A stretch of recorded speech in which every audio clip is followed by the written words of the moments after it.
hard enough to whip somebody you can see. It's even much harder to try to whip something you can't see. Dr. Tony Evans explains why the strategy of the enemy is so dangerous. What Satan has done is he has successfully gotten us to fight people rather than that which is causing people to be the people that they are. And that is a whole spiritual battle. This is The Alternative with Dr. Tony Evans, author, speaker, senior pastor of Oak Cliff Bible Fellowship in Dallas, Texas, and president of the Urban Alternative. Most believers know that the Christian life is a battle. Today, Dr. Evans explains why we so easily forget who the real enemy is. Let's join him. There is no battle that you could conceive of that can match, that could compete with the battle that you and I are engaged in. This warfare that we're going to be discussing affects every area of your life and every individual in your life. There is not one boy, one girl, one man or woman who can extricate themselves from the battle of the ages, spiritual warfare. There's no place to run, no place to hide. There is no bunker, foxhole that you can get into that will alleviate you from the repercussions of this battle. This is a battle like none you've ever thought of, conceived of, heard of, or interfaced with. Think of the worst battle in human history and it's peanuts next to the battle that we will be discussing, this battle called spiritual warfare. Many of you know what it's all about, even though you may not know that it's a warfare because you are one of its casualties. Perhaps you are an emotional casualty of this warfare. Discouragement, depression, downtroddenness, perhaps a sense of even split personality has affected you by this war. Many of us have been affected in our marriages by it. Divorce, conflict, being bruised and battered.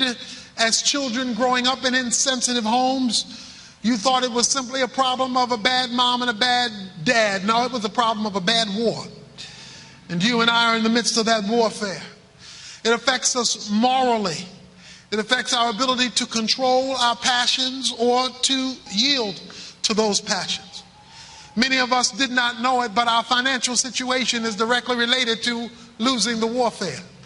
And we just thought it was related to the credit cards, when it is intricately tied to a battle that is raging beyond the scope of what you naturally think of. This battle affects us in our relationships, our friends, our co-workers. No matter where you run, where you try to hide, you are a recipient of the battle of the ages. The battle I simply call spiritual warfare. First of all, let me clarify the essence of this war. Let me state what this war is all about.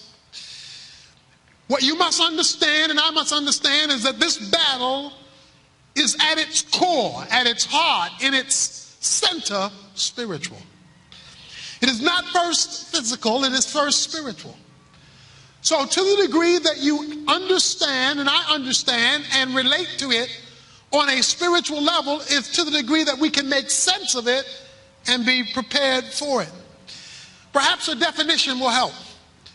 Spiritual warfare is that cosmic conflict in the invisible angelic realm that is being waged in the context of the visible physical realm.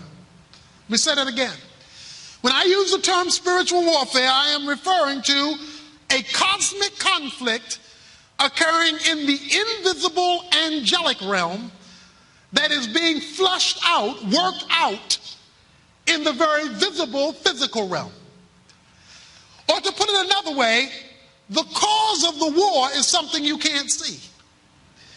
You are fighting in the context of an invisible battle that involves invisible beings, yet they're taking it out on you and me. Now, it's hard enough to whip somebody you can see. It's even much harder to try to whip something you can't see. And at the core of this battle is something you can't see. Because we're told in these few verses that were read in your hearing, verse 12, our struggle is not against flesh and blood, but rulers and powers and world forces of this darkness, against spiritual forces of wickedness in heavenly places. To put it another way, you and I are in a battle fighting beings we can't see, yet their effect on us we can see. Paul the Apostle says you make a grand mistake if you think people are your problem. He says in verse 12, we wrestle not against flesh and blood. That means people. As bad as people are, they are merely conduits of another battle. What Satan has done in slipping us a Mickey is he has successfully gotten us to fight people rather than that which is causing people to be the people that they are. All of us have been in situations trying to change people who are not doing right. Maybe not understanding that the people who are not doing right by us could very well be under control of a person that they can't control. Until you and I learn to understand that what happens through people, that does not exonerate the wrong things that people do, but that what happens through people, through you, through me, through people upon us, has at its core something that is much grandiose than they are, and that is a whole spiritual battle. Now, let me try to make sense of this, because today I want to set a foundation. Everything physical, let me say this again, everything physical is influenced, caused, or provoked by something spiritual. There is nothing that your five senses partake of, your physical being, that is not generated and influenced by that which your five senses do not partake of. Which means that if you're going to fight this battle, you need a sixth sense.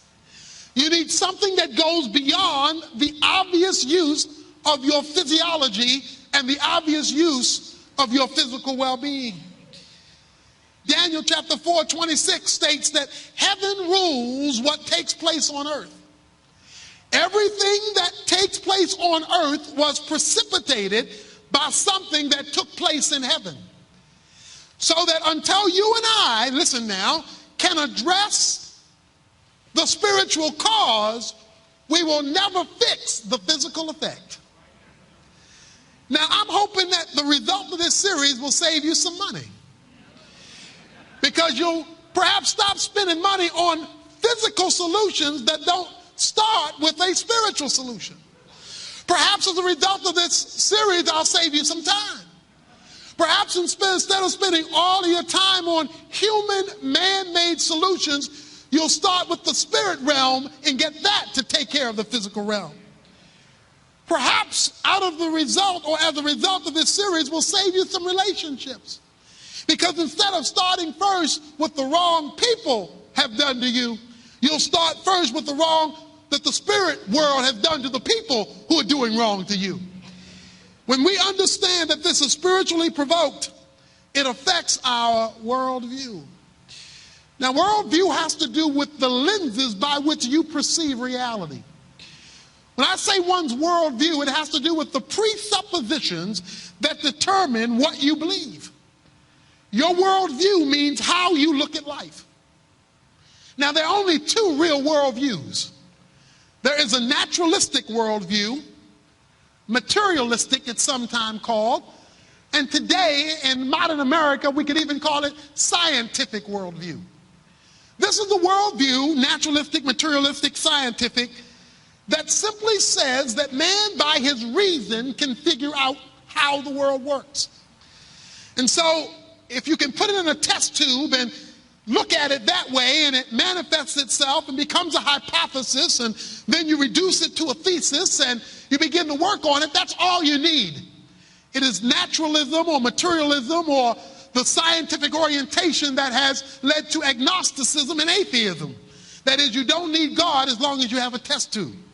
It is the naturalistic worldview. And the tragedy is that many of us as Christians have been lured into this worldview. Now, we don't deny the other worldview, we just don't live by the other worldview. And when I talk about worldview, I'm not talking about what you're saying, I'm not talking about what you're thinking, I'm talking about how you're living.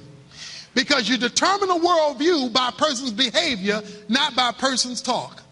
I can say all day long, I believe in God, but if my walk doesn't walk like I believe in God, I don't really believe in God. I just know the right theological terminology to use to make everybody else think that I believe in God. Your worldview is always determined by your foot, never by your tongue.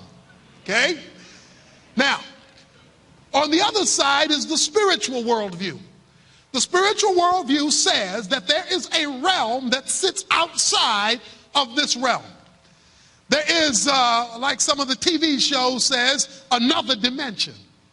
There is a world that this world reflects, but that is not at the core of what this world is. Now, most people believe in some form of spiritual worldview. You know a person believes in this worldview when they pick up their newspaper and turn to the horoscope section.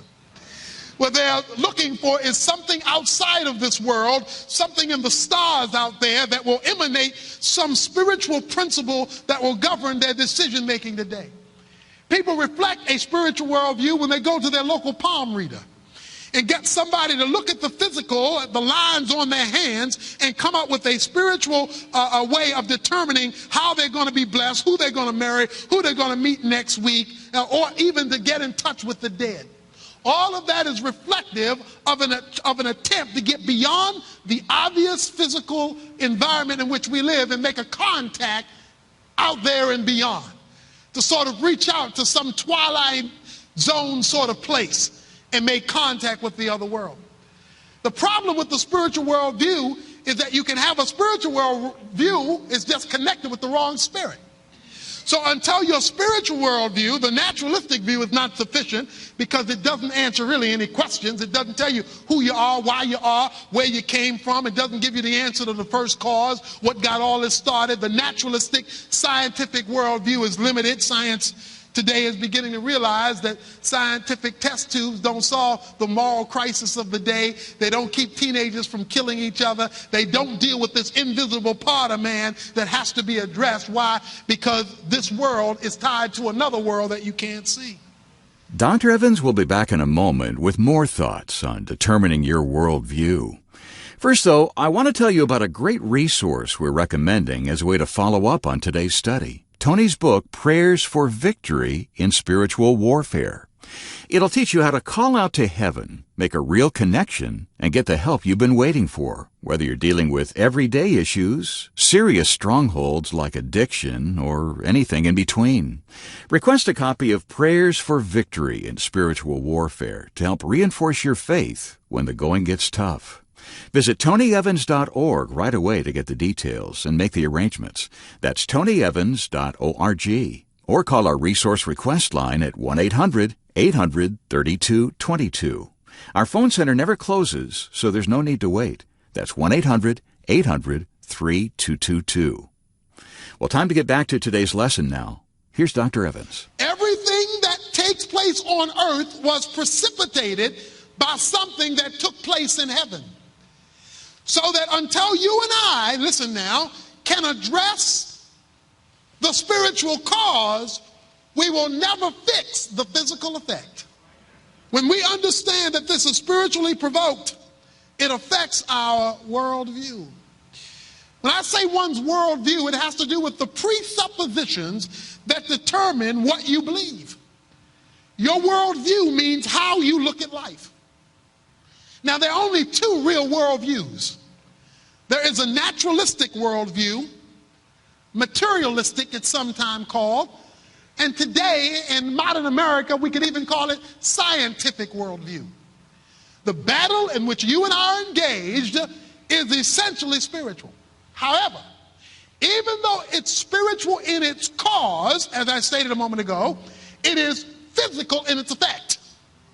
In other words, the reason you know you're in a spiritual war is you are bleeding. The blood is real. You may not have seen the bullet, but the blood is real. And we are seeing it in four areas of life. Many of us are seeing it in personal lives. For many, personal lives are a disaster. And it doesn't mean that you're out there doing something real bad. It just could be that you have uncontrolled anger. Look at the relationship between your emotion, or this emotion called anger, and the spiritual war just by flipping back one page to chapter 4, verses 25 and 26. Therefore, laying aside falsehood, speak truth, each one of you with his neighbor, for we are members of one another. Be angry and yet do not sin. Do not let the sun go down on your anger. Why? And do not give the devil an opportunity. Please notice he makes a correlation between the effect of uncontrolled anger and the opportunity granted the devil to take over a compartment of your life.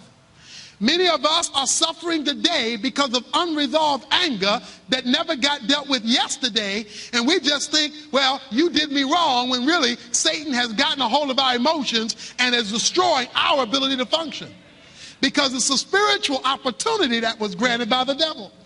Many of us are facing it in our family lives.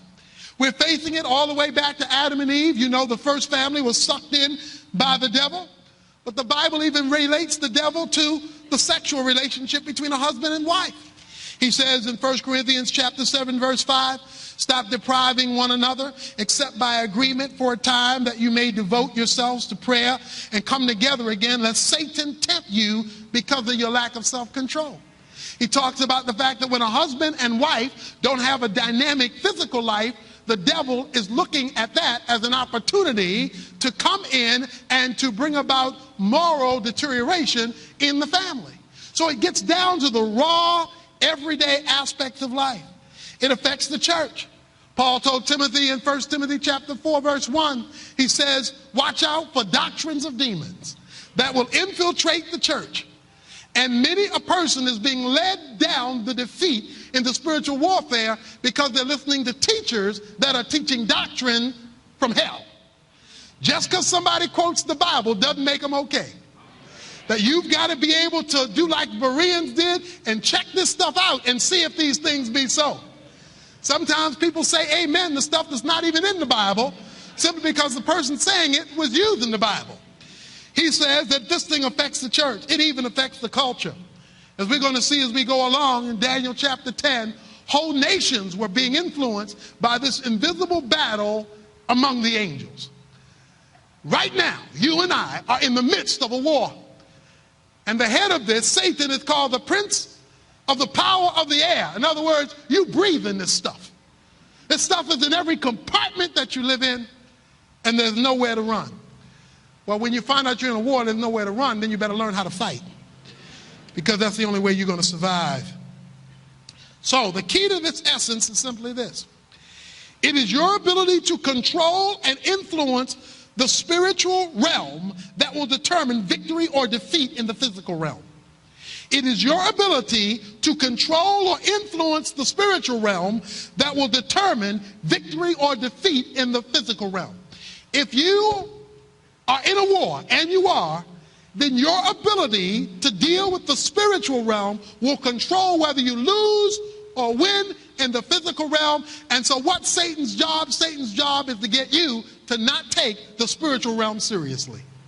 Because if he can divert you from the spiritual realm, he can divert you from the only place where a solution lies.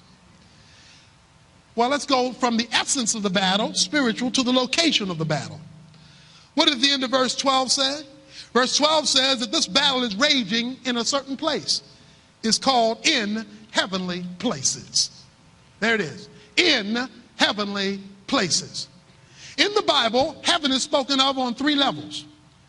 One is the atmospheric heaven. That's the place where you and I live, the place of oxygen, where we breathe, where we fly airplanes, the atmospheric heaven that embellishes this earth. But then we move from the atmospheric heaven to the stellar heaven. That is where the stars exist. That's called the second heaven. That is also where the angels reside. Angels are called stars. So when you see the stars at night, that is to remind you of something other than just stars. God made physical stars because he created spiritual beings whose name was stars.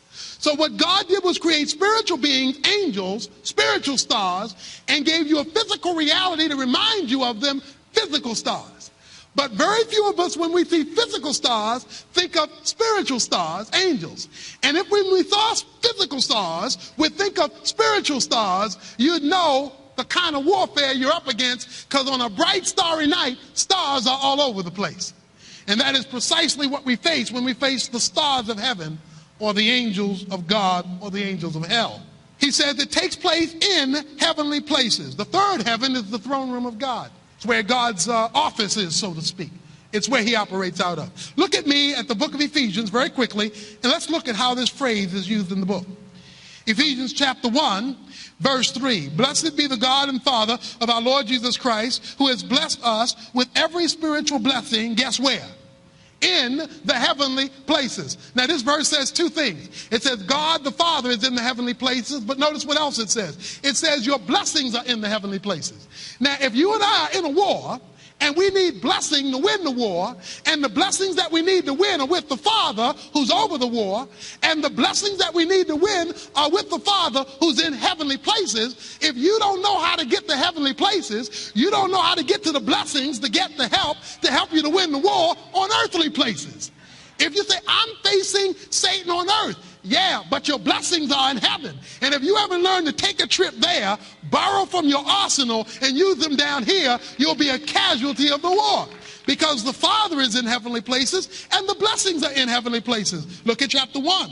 He says in verse 19, in which is the surpassing greatness of his power toward us who believe. These are in accordance with the working of the strength of his might, which he brought about in Christ when he raised him from the dead and seated him at the right hand of the Father, where? In the heavenly places.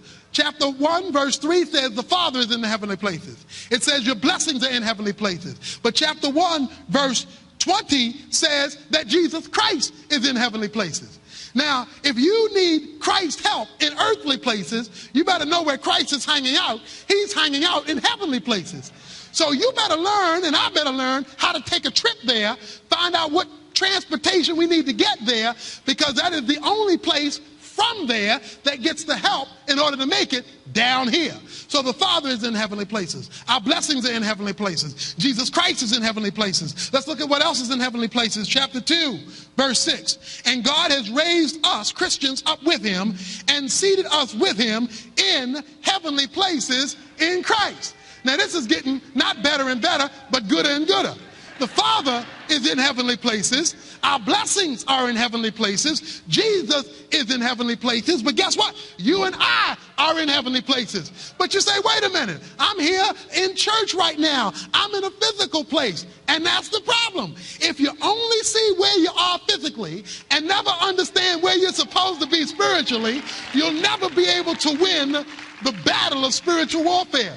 He says that when you accepted Christ, you were transported to another zone.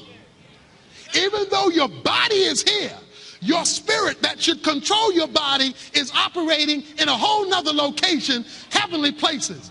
And so as we learn about how heavenly places operate, now you can take control of earthly results, because you can take control of the heavenly beings causing your earthly problems. Dr. Tony Evans, with a behind-the-scenes look at what's going on in the spiritual realm. Now, if you'd like to hear today's presentation again, the title to ask about is The Nature of the Battle. And if you're tired of suffering at the hands of the enemy, check into getting a copy of our entire series on the subject. It's simply called Spiritual Warfare, and along with what you heard today, it contains 11 additional messages that'll help you readjust your spiritual armor. Best of all, we're making Volume 1 of this powerful series available as our gift, in appreciation for any contribution you can make to help keep Tony's teaching on this station.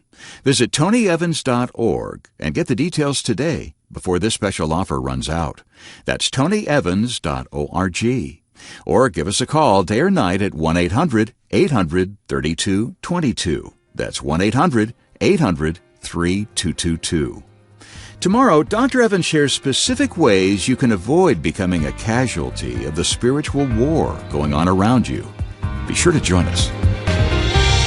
The Alternative with Dr. Tony Evans is brought to you by the Urban Alternative and is made possible by the generous contributions of listeners like you.